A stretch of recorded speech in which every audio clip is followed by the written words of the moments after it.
بسم الله الرحمن الرحيم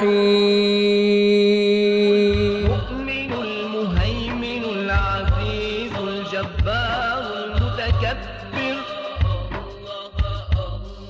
الخالق البارئ المصور الغفار القهار الوهاب الرزاق الفتاح العليم القابض الباسط الخافض الرافع المعز المذل السميع البصير. أعوذ بالله من الشيطان الرجيم. بسم الله الرحمن الرحيم. قل أندعو من دون الله ما لا ينفعنا ولا يضرنا ونرد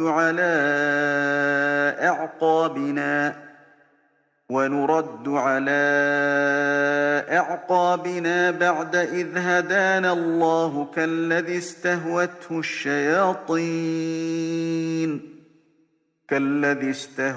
الشياطين في الأرض حيران له أصحاب يدعونه إلى الهدى ائتنا قل إن هدى الله هو الهدى وأمرنا لنسلم لرب العالمين. A Muslim is the person that submits and surrenders to God the Almighty, the one who has created us, the one who knows the best about us. So whatever He commands us, there's a benefit. And whatever He commands us to abstain from, we benefit from. So stay with us on Voice of Islam. Salat. Establish prayer. Do what you can. It'll save you. Let me tell you, it will save you. There are things that will work out in your life. Allah will protect you from all kinds of fitna. He will give you the strength of character to stand up for yourself just because you're standing up for Allah.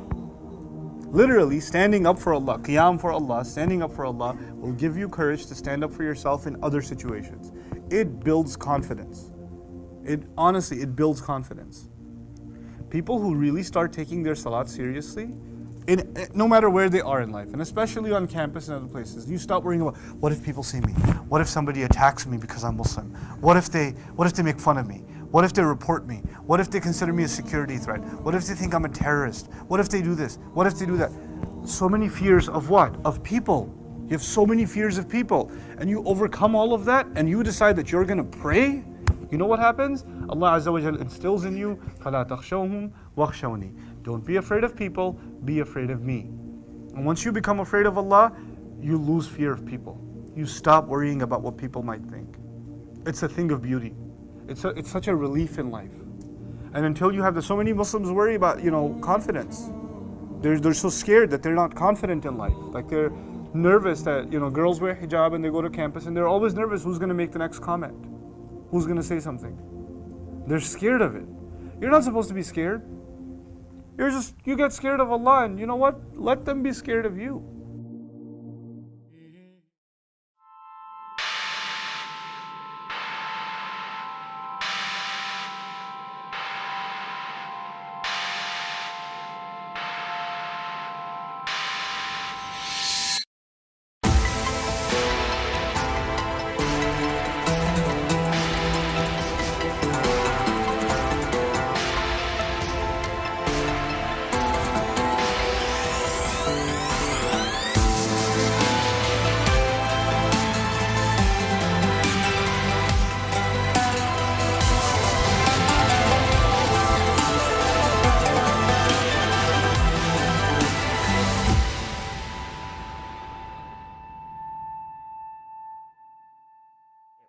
If some people are more intelligent than others, this means that they will receive more of God's blessings because their choices will be better or wiser than others. That's not fair, is it?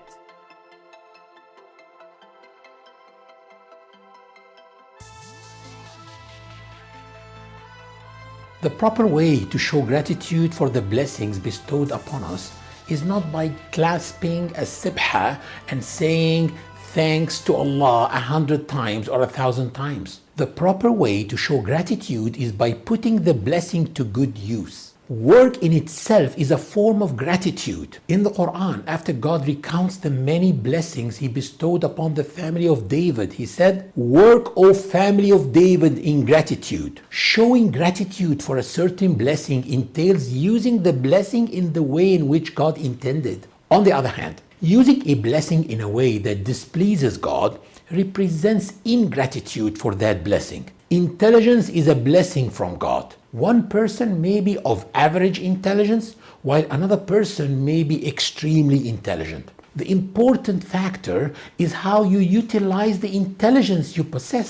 I would like to point out that there are some extremely intelligent people who have landed themselves in jail. This is because they use their intelligence in the wrong way. On the other hand, there are others who possess average intelligence but have reached the highest levels of scientific achievement because they managed to use their intelligence in the proper way. That is why I want to explain the difference between intelligence and thinking. Because there's a big difference between these two things, by the way. We can compare intelligence to a car, whereas thinking can be compared to driving skills. If we put a very powerful car in the hands of a reckless driver, it will be the reason for his demise. On the other hand, if an average car is driven by a competent driver, it will take him to wherever he needs to go. The ability to think actually led one philosopher to realize the existence of God. René Descartes was a French philosopher who adhered to the deist philosophy, and he reached the conclusion that his skepticism regarding the existence of God was in fact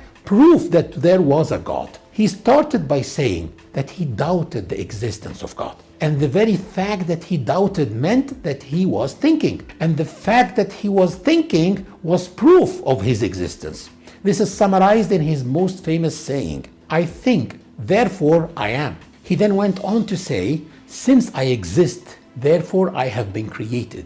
And since I did not create myself, someone else must have created me, and that someone is God." Intelligence is a great blessing from God, but we should actually be concerned with the act of thinking, because although we are not accountable for our level of intelligence, we are responsible for our thinking. The Qur'an taught us how to think. The Qur'an taught us to think in an objective manner. It taught us to seek truth and evidence. We have already mentioned that René Descartes said, "I think, therefore I am, or I exist. Je pense, donc j'existe." The problem that troubles many young people nowadays is that there are some very intelligent scientists who do not believe in God. Yes, but there are also some very intelligent scientists in the fields of space and rocket science and atomic physics who worship cows.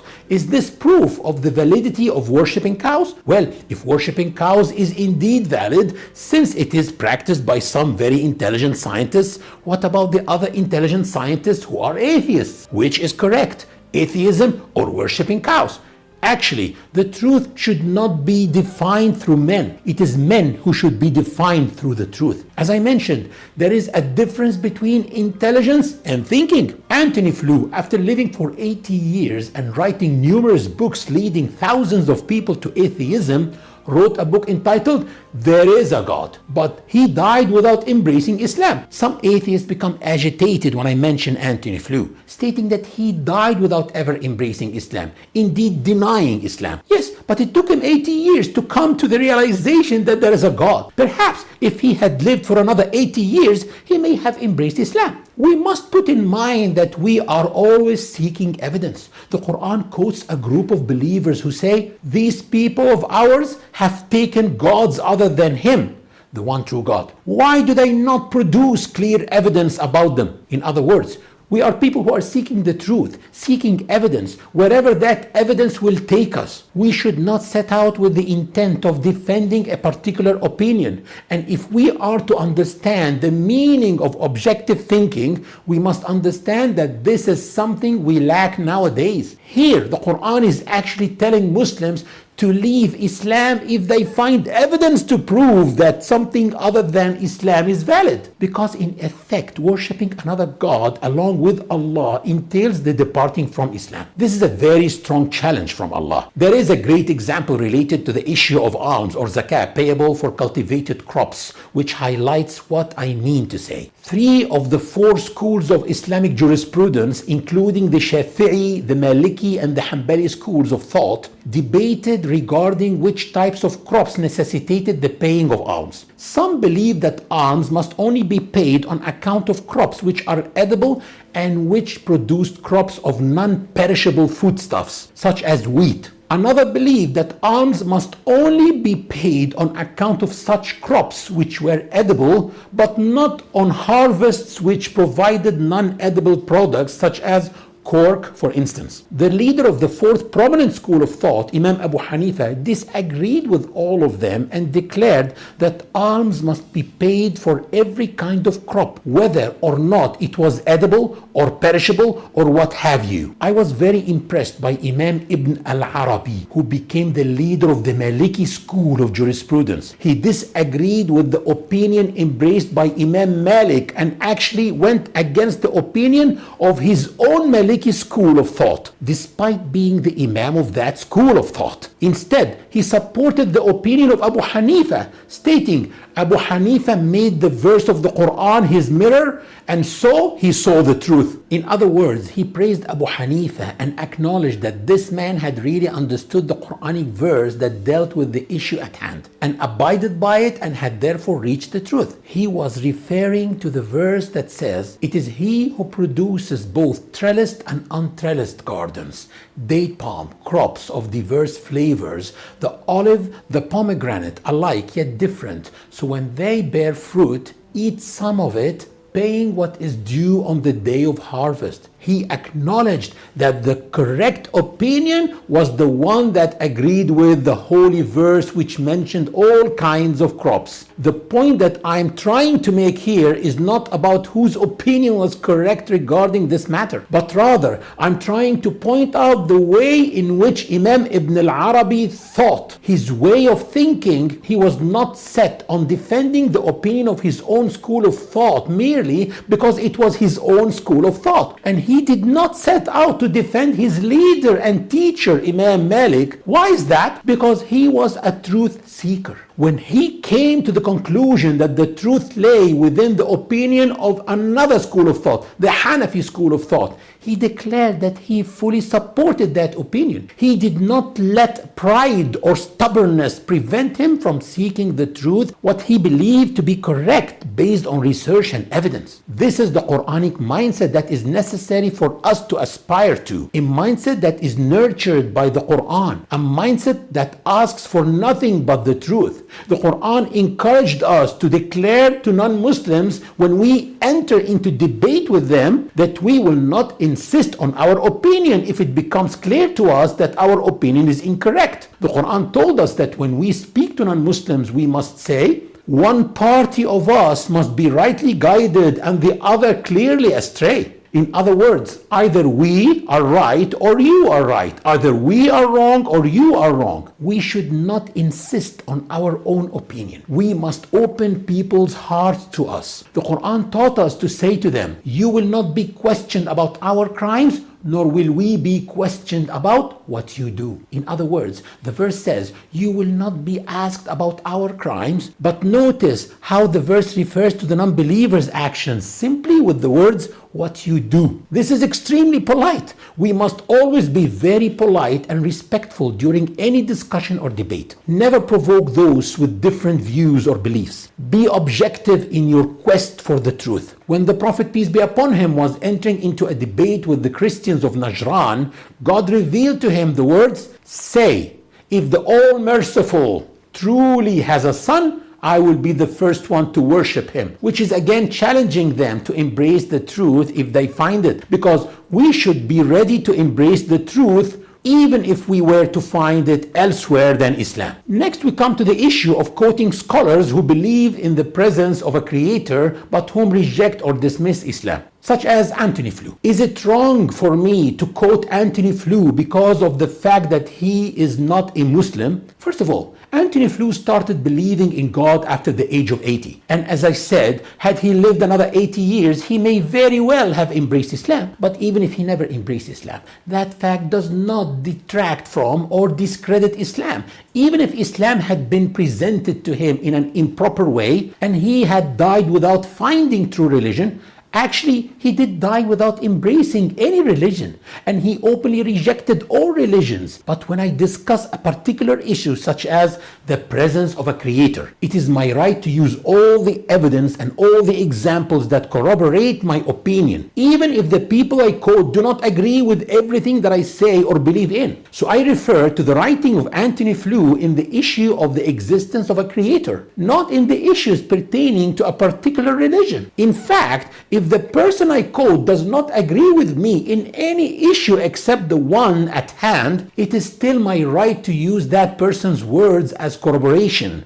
But I must make it clear that we agree solely on that issue. To summarize, thinking is a systematic and malleable intellectual process that can be improved and utilized in a correct manner or in an incorrect manner. It is up to you. It is not related to the degree of intelligence of an individual. And this is what will become clear in the coming episodes, God willing, how I can improve on my way of thinking. Thank you.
Assalamu alaikum everybody, a quick message from the team at Voice of Islam. Every time our show airs, we reach a potential audience in the hundreds of thousands. We bring the truth about Islam to non-Muslims and help Muslims learn more about their own faith. Every time something positive comes from Voice of Islam being on air, those people who have contributed and made the broadcast possible share in the potential rewards, inshallah. We really appreciate people donating what they can. Every little bit helps us meet the cost of broadcasting each week. We sincerely thank everyone who has helped us and continues to do so, and we look forward to more help in the future, inshallah. If you are keen to contribute, please visit our website for details of how to do so.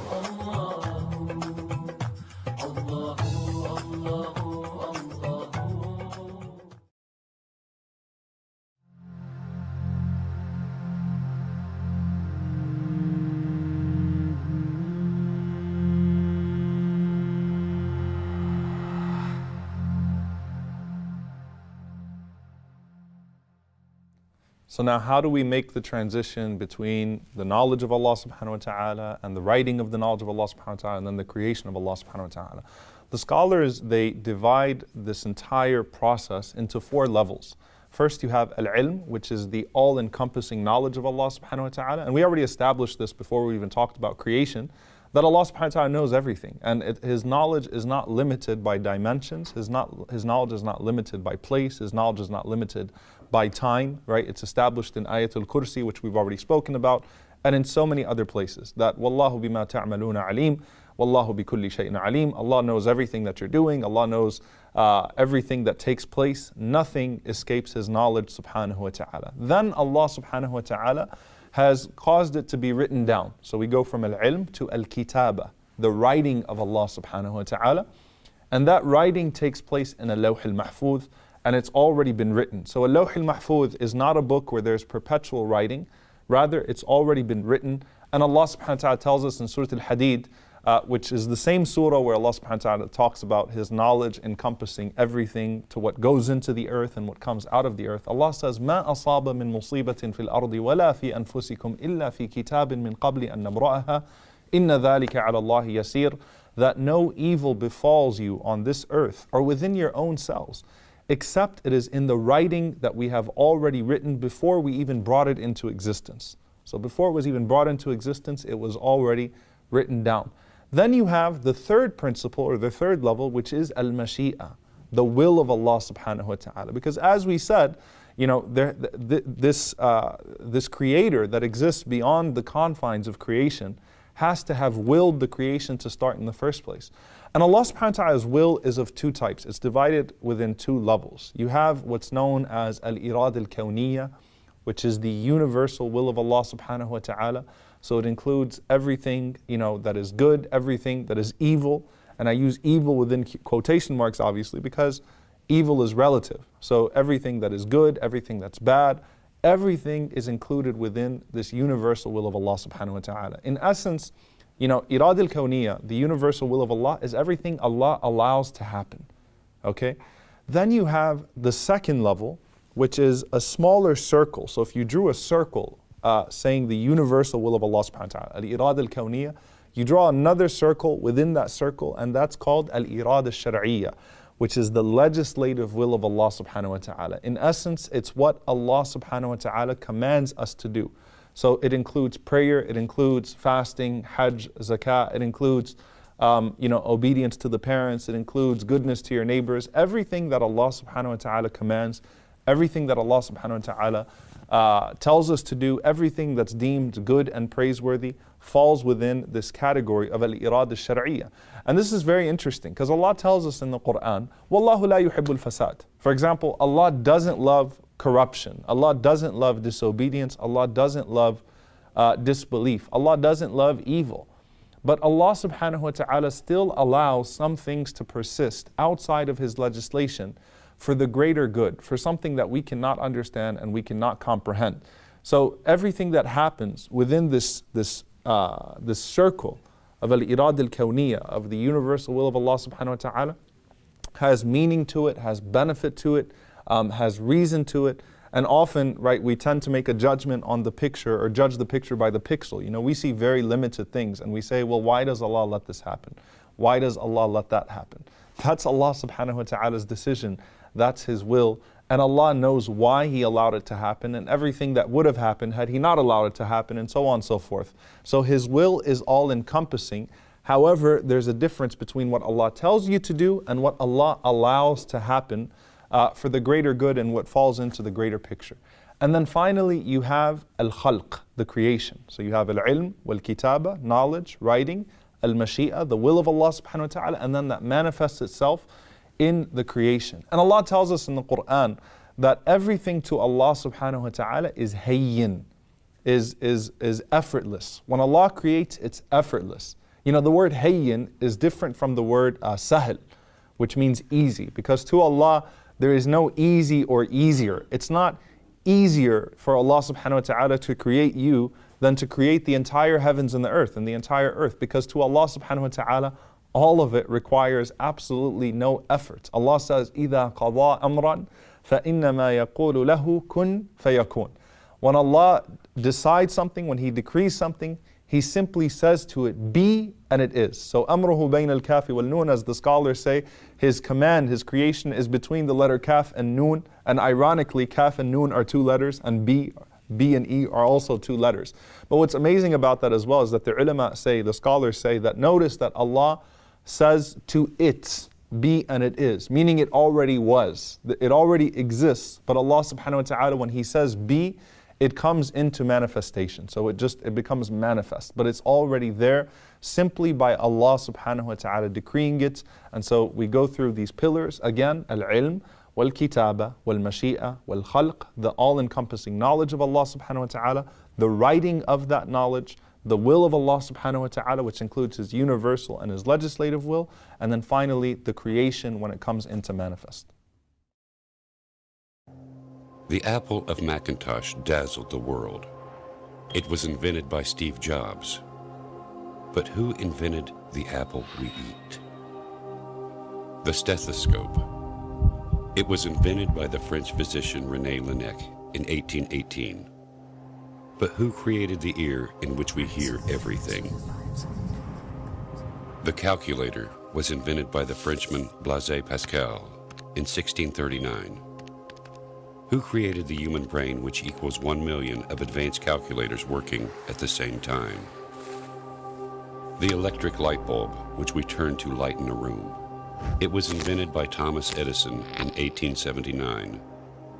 So, who created the self-illuminating sun, which radiates the whole world? The plane. It was invented by Wilbur Wright in 1903. But who invented the systems in birds that enable them to fly long distances?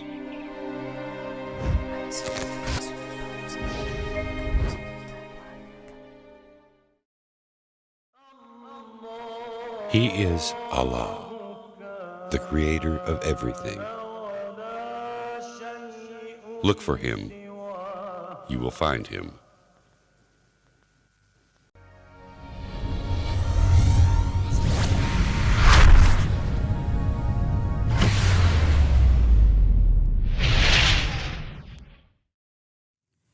Bismillah wa salatu wa salamu ala rasulillah wa ala alihi wa sahbihi ajma'in. Welcome everyone to Amazed by the Qur'an, a series in which I like talking about what I find amazing about the Qur'an. Today I'll explain the difference, a subtle difference between two ayat, one belonging to Surah Al-Ma'idah, the 5th surah, and the other to Surah Al-Taghabun, the 64th surah. Very similar. وَأَطِيعُوا اللَّهَ وَأَطِيعُوا الرَّسُولِ. Obey Allah and obey the Messenger. That's identical in both of them. وَاحْذَرُوا, and be careful, watch out. فَإِن تَوَلَّيْتُمْ, then if you were to turn away, فَاعْلَمُوا أَنَّمَا عَلَى رَسُولِنَا الْبَلَاغُ الْمُبِينَ, then you had better know that our messenger's responsibility is only to deliver the message clearly. وَأَطِيعُوا اللَّهَ وَأَطِيعُوا الرَّسُولَ in Surah Al-Taghabun, obey Allah and obey the messenger. فَإِن تَوَلَّيْتُمْ, then if you were to turn away, فَإِنَّمَا عَلَى رَسُولِنَا الْبَلَاغُ الْمُبِينَ, then our messenger's only responsibility is to deliver a clear message. So they both seem to be saying obey Allah and obey the messenger, except in Ma'idah, Allah adds, and be careful. Obey Allah and obey the messenger, wahdharu, and be careful. So the question arises, why is Allah telling us to be careful in Ma'idah and not so much in Surah Al-Taghabun? You'll notice in Surah Al-Taghabun, it's a sermon and it doesn't have any commandments. And we're not given anything to watch out for, anything to be careful about in particular. So Allah does not add, be careful. But if you study Surah Al-Ma'idah, just the ayat before, this is ayat number 92, I'll read to you something from ayat number 90 and 91. Listen up. Ya ayyuhalladhina amanu, those of you who have iman, innamal khamr wal maisir wal ansab wal azlam rijsum min amal shaitan. You had better know that wine, intoxicants, gambling, altars, places to do particular rituals. So ansab is not just altars, but it's any kind of ritual that you do to make your life better and things like that. People put amulets and all kinds of fun stuff and, do morning rituals or have these kinds of practices. Drop all of those. Well, azlam was, casting lots and arrows, but what it means actually is doing stuff for good luck. Good luck charms or going to a palm reader or something. All this stuff counts under azlam, okay? So he says alcohol, gambling, these weird rituals, I'll make it easy, weird rituals, and then doing things for good luck. All of them, rijsum min amal shaitan, these are abominations, filth from the work of the devil. Fajtanibu, stay away from all of it. لَعَلَّكُمْ تُفْلِحُونَ, so you could be successful. إِنَّمَا يُرِيدُ الشَّيْطَانَ أَن يُوقِعَ بَيْنَكُمُ الْعَدَاوَةَ وَالْبَغْضَاءَ. Shaitan, all he wants is that he install between you and drop between you animosity and hatred. فِي الْخَمْرِ وَالْمَيْسِرِ, by using alcohol and gambling. That's pretty serious. وَيَصُدُّكُمْ عَنْ ذِكْرِ اللَّهِ, and moreover, he wants to prevent you from remembering Allah, وَعَنِ الصَّلَاةِ, and he wants to prevent you from prayer itself. فَهَلْ أَنْتُمْ مُنْتَهُونَ, then are you going to stop or what? Then he says, obey Allah and obey the messenger and be careful. He said be careful because there's lots of things to watch out for in the previous ayah. There isn't a long list of instructions of the tricks of shaitan. By the way, when it comes to shaitan, he gets you to do things when you're not careful. So it's important to mention at that point, not just obey Allah and obey the messenger, but also add, wahdharu, be careful. The perfection, once again, of what needs to be said at what occasion. This is actually pretty good, tip and a very powerful divine tip for a da'i, for someone who's speaking and giving advice to someone. When should you emphasize something? When should you not emphasize something? When is it the time to speak less and when is it the time to speak more? Sometimes you have a lot on your mind, you want to get it all out, but you should sense this is not the right time. This is given the subject matter, I don't need to emphasize it as much. It might take away from the idea of emphasis. You know, when people emphasize something all the time, then it loses its emphasis. If people are yelling all the time, it doesn't sound as loud anymore. You know, if people are angry all the time, people get used to their anger. They're not fazed by it anymore. So you have to turn it up sometimes and take it down a few notches sometimes. That's what the Qur'an does. That's why the Qur'an's ayat are compared to the breeze. Some breezes are strong, some are soft, some are warm, some are cold. This is what Allah does. He'll give the same advice, but given the situation and the audience and the subject matter at hand, He might intensify it or He might take it back. He might tone it down, subhanAllah. And that's the wisdom of Allah's speech. May Allah Azza wa Jal help us embody that kind of wisdom in our own speech. Barakallahu li wa lakum. Wassalamu alaikum wa rahmatullahi wa barakatuh. Now, today we're going to be talking about the concept of the hijab. We're going to be talking about something that we're all wearing today, which is the headscarf, and the other ways in which we dress to cover ourselves. And we're going to look at it in a slightly different way from what we sometimes do. We're not just going to look at it as something that we do as an act of worship. It's not just something that we do privately for ourselves. We're going to look at how it can actually help us in society. We're going to look at those ways in which it can make our lives easier in a lot of ways when it comes to, for example, when we leave school and when we want to get jobs or when we want to get married. How can the hijab actually help us? Because sometimes we think that it's something that might stop us or hold us back in society. So this is what we're going to look at today. Now I want you to think about something before we start. Everything in existence has a particular purpose or effect. Everything has a particular use. So for example, a needle, a sewing needle, it has a particular use when we use it for stitching. Is that right? Right. But if it catches you by mistake, it has a different effect, doesn't it? It hurts. It hurts. And so everything in existence has a particular use. And when it's used in the proper way, it can be useful and it can be very good. But when it's misused or when it's exploited or when it's used in the wrong way, it can have a harmful effect. And it's the same thing for beauty and appearance. Beauty can have a very wonderful effect when it's used in the right way and when it's controlled in the right way. But if it's exploited or it's used in the wrong way, the appearance of people and beauty and attraction, these things can have a harmful effect in society. Now, before I talk about what Islam says about the hijab, which many of you may already know, I want to look about how in the West, sometimes, or in other societies or in non-Muslim societies and even in Muslim countries today, but how women can be made to feel about how they look. So the ways in which women are forced to feel about their look and their appearance. Now, as an example, there's an American TV show which some of you may have heard of, and it's called America's Next Top Model. And it's been going for a number of years now. I don't know if it's happening this year. I stopped following it a long time ago. But I noticed that every week in that program, for anybody who's seen it, what they do is they get young girls and they make them want to be supermodels. They make them want to be supermodels and to be in the modeling industry, and they make them compete against each other. So they're all in a competition and they're all trying to become the best model possible. And they're all each trying to get a contract, a modeling contract, so that they can work in that industry. And every week on that program, you see those girls in tears and they're crying. And they're crying because they're made to feel like they don't look good enough. They're not good enough to be supermodels. They're competing against each other. They're told that they're not as pretty as the other girls. They're told that they have to do certain things to sell products, things that they don't feel comfortable doing, but things that they then feel that they have to do in order to be successful. And it's not just in reality TV, it's not just in TV that these things happen, but we see these things happen around us, and we sometimes experience this kind of pressure amongst us in our own society or in our own communities today. For example, everybody's told, you know, that to be an individual or to be unique or to stand out, you have to wear the latest fashion. We're told that you have to wear the latest colors, the latest styles, the latest type of jeans. And that's in order to stand out and be different. That's what we're told sometimes. And so in the markets, we find hundreds and thousands of the same kind of item. The same kind of item, everyone has to wear skinny jeans, or everyone has to wear bootleg jeans, or everyone has to wear black leggings. Now, if everybody's being made to wear the same thing, how is that special? How is that unique? How is that making us stand out or be different? Instead, it's pressuring everybody to conform to a certain way of how women should look.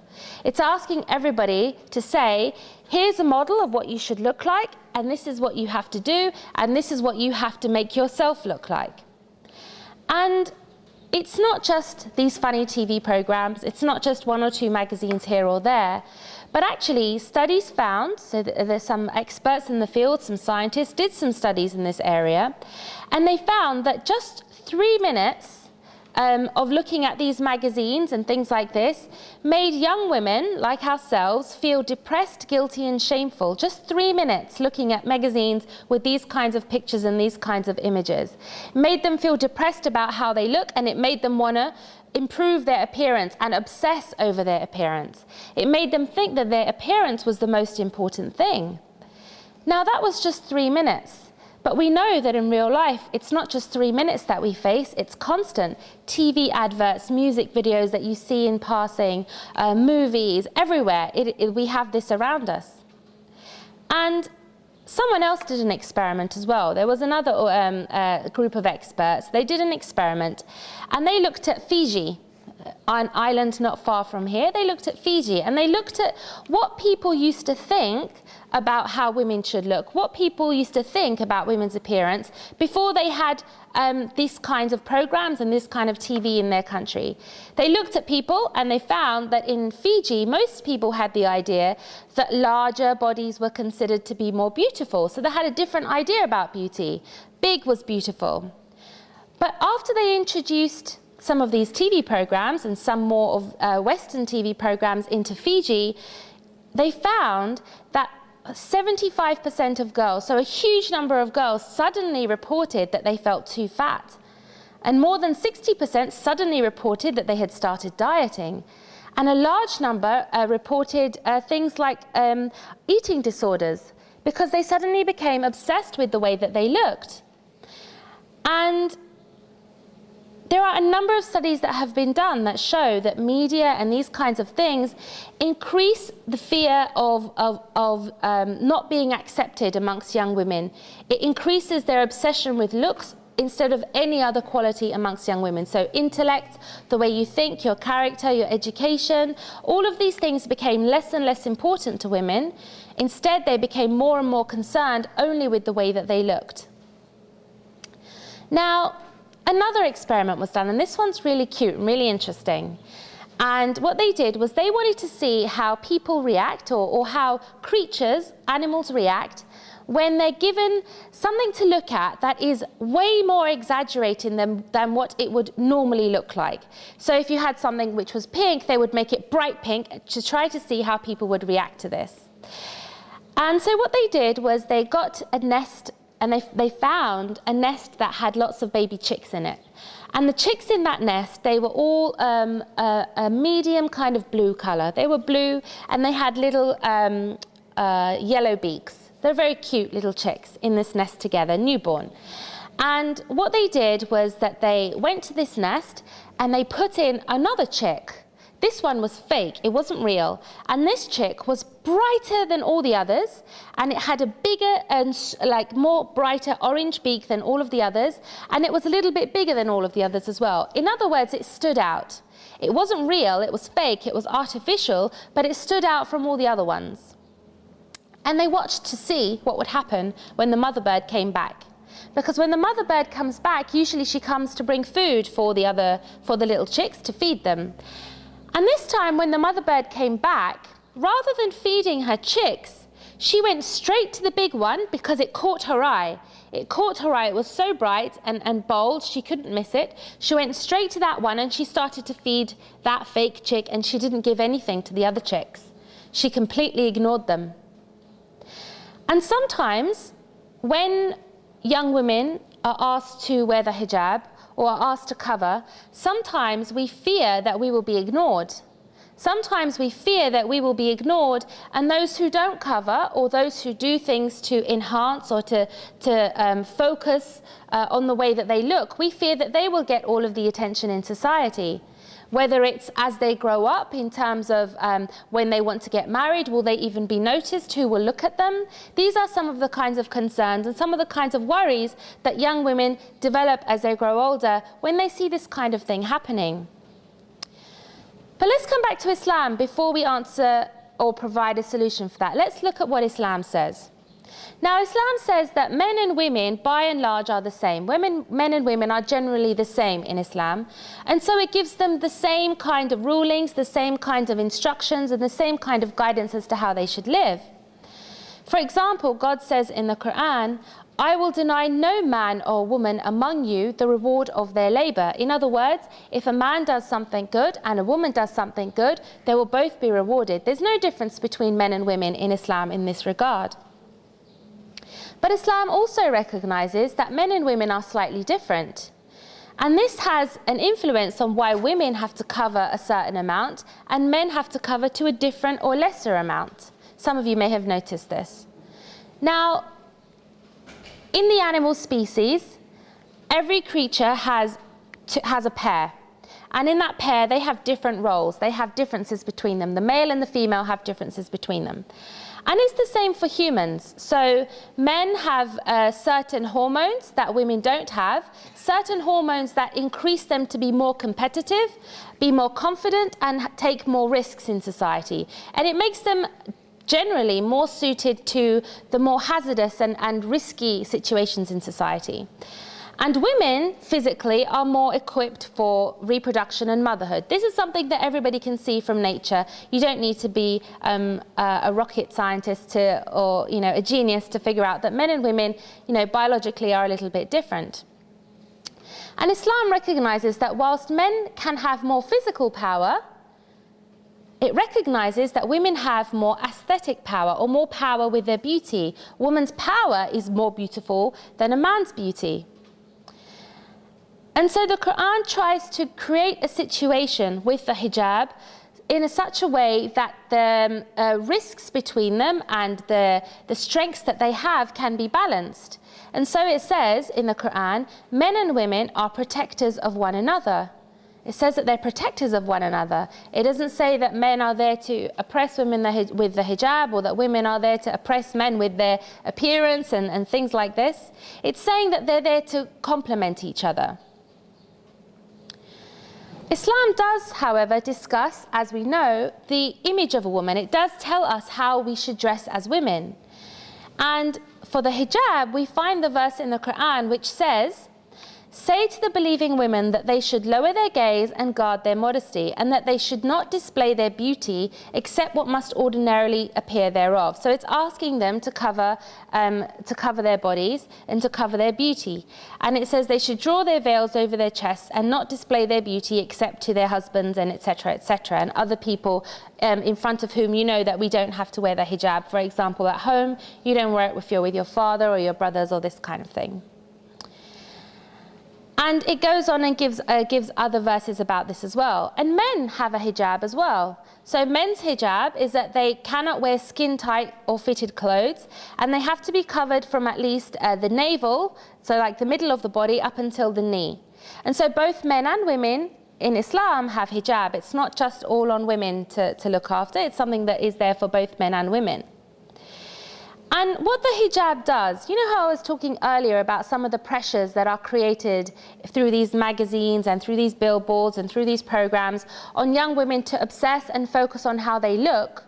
What Islam does is that it asks people to judge a woman not on how she looks, but on other things, on her character, on whether she does good things or bad things, whether she treats people well or not, how she manages certain situations. It judges her on her, it asks society not to look at her appearance and judge her for how she looks, what size she is, what kinds of clothes she wears, but rather on her character. And on a practical note, the hijab for many of us saves a huge amount of time every day.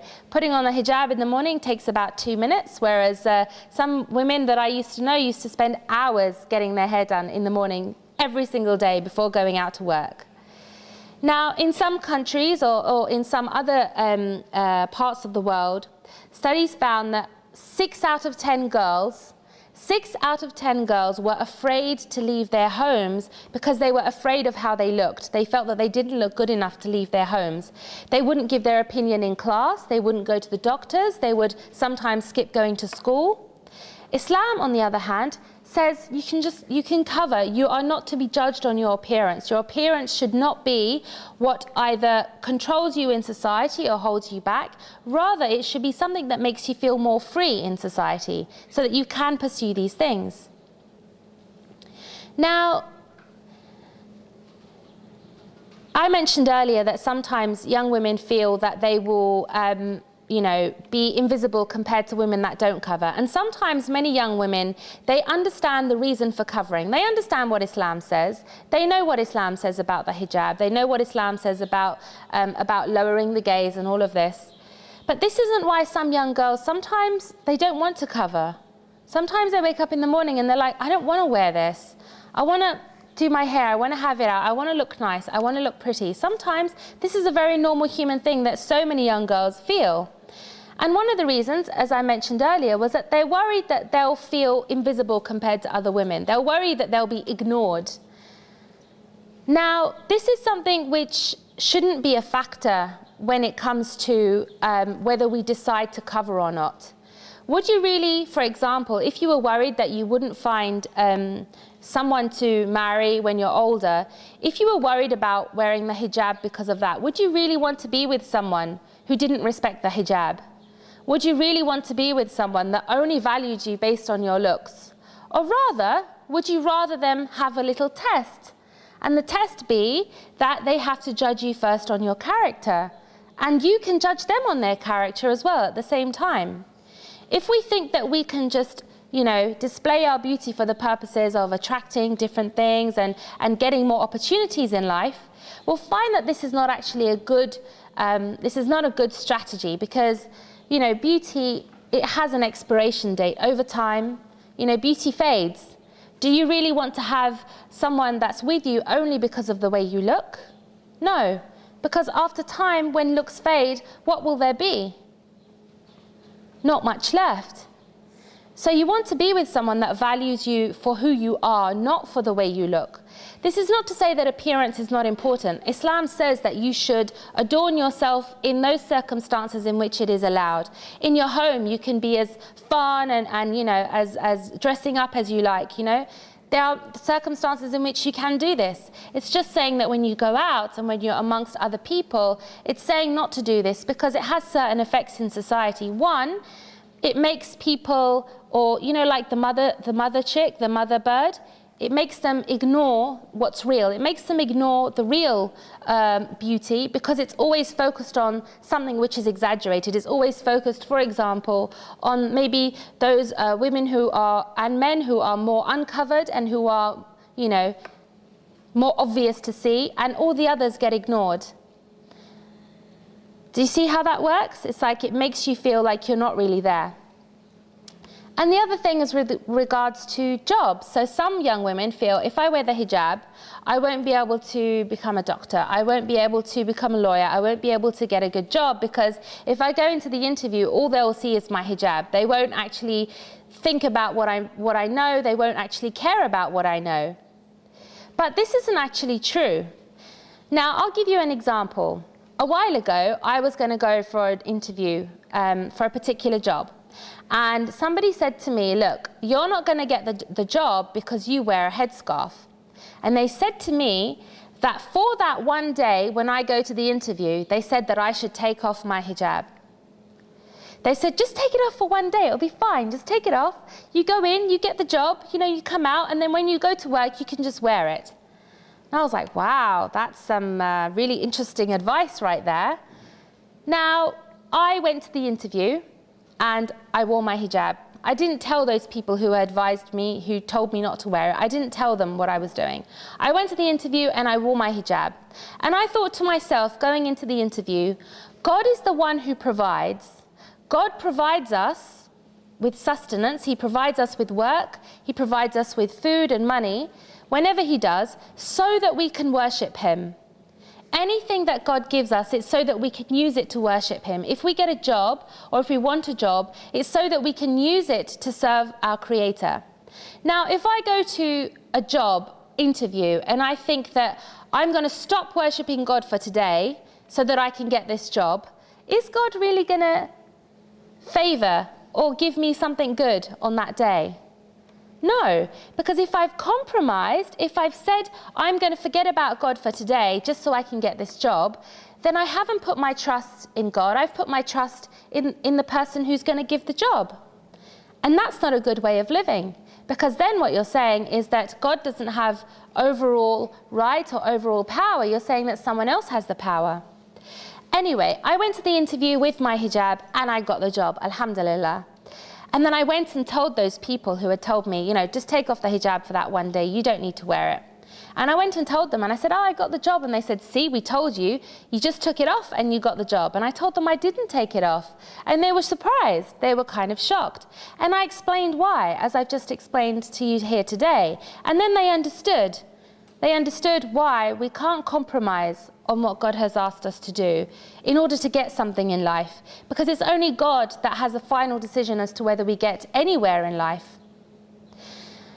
And so the hijab should never be seen as an obstacle. One more way in which it is an advantage. Now, say you do think that, okay, if I want to be a doctor or a lawyer, I want to be X, Y, or Z, or whatever profession it is, and you think that the hijab will somehow hold you back.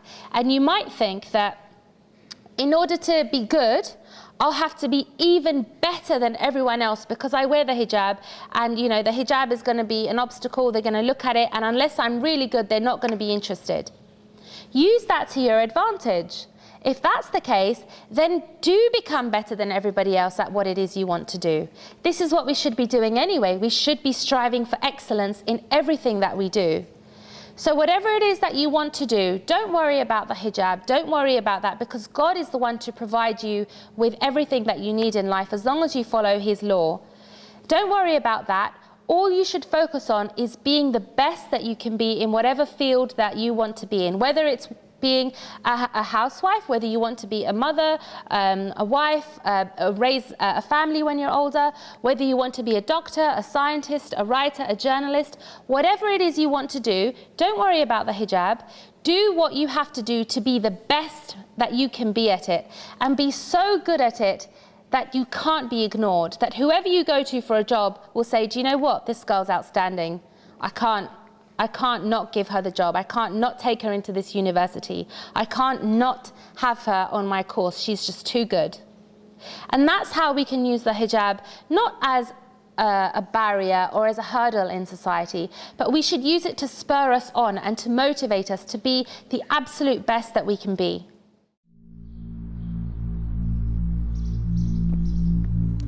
I always knew that this was going to be a step that I would take. At first, I was a little hesitant because I knew things were going to change, but then I decided it was the right decision to make.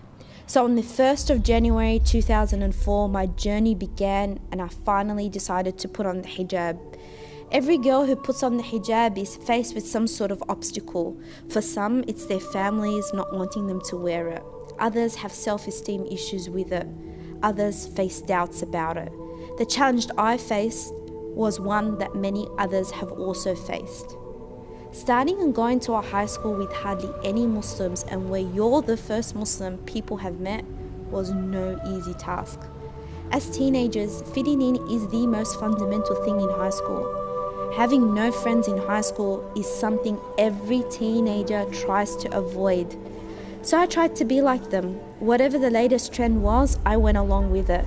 Not just that, but I needed to keep up with the latest beauty standards.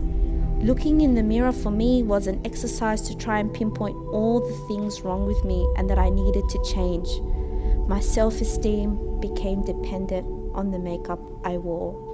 On top of this, there was no way I could hide the fact that I was not like the other kids at school. I was embarrassed, and I would often ask myself why I needed to be so different. So I went about my high school life struggling with my identity, trying to answer the question of who I was really. The truth is, I felt extremely lonely. Looking back, the reasoning why I was so embarrassed of who I was because I had yet not fully understood the hijab. I thought the hijab was purely about modesty. I thought the hijab was there just to protect women from the gaze of men. But unfortunately, that was a very shallow and two-dimensional understanding of the hijab.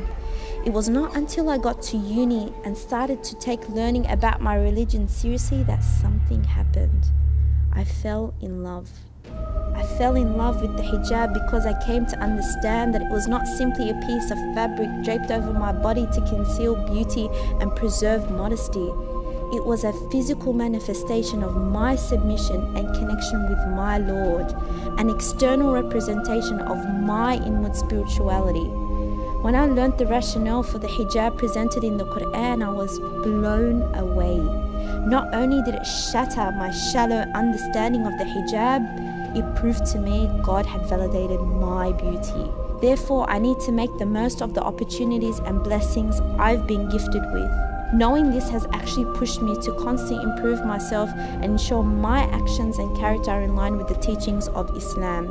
But we need to understand that by wearing the hijab, I'm not declaring I am Islam. Rather, I am a Muslim, meaning I am someone who is trying to follow this religion, who accepts it as the truth, sees beauty in it, and hopes to beautify myself with it. Ultimately, no one is perfect. As humans, we're susceptible to making mistakes. The hijab doesn't make you a more perfect or righteous human being. Rather, it's a constant reminder to keep striving and excel in your personal and spiritual development. Remember, no matter how dark the world gets, be like that star that stands out and shines the way for others to see.